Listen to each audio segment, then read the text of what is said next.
Look at this. If the three lines are solid, it's correct. You see? Correct wiring. If only this and this are solid, it's open ground. If this is blinking, blinking, and solid, reverse polarity. If this is not solid, not solid, not solid, open hot. Yeah? Those are the possibilities. We have good wiring. Okay, let me check.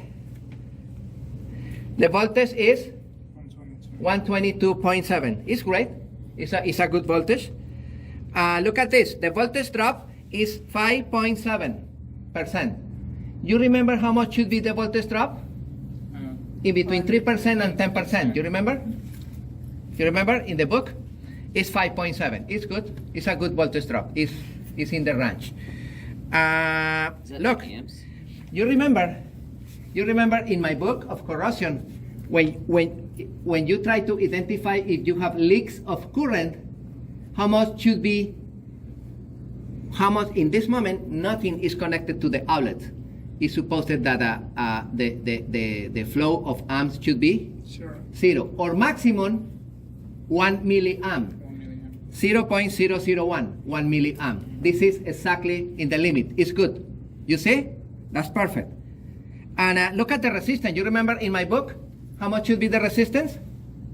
Can you bring the book quickly? Look at this. Correct. Thank you. Look at the volts, and this is the ohms. How much should be the ohms maximum? 1.2. And we have 0.23. That's perfect. No leaks of current. This building is perfect. And you see the intensity? Look, the intensity should be no more no more than 0.001. You see?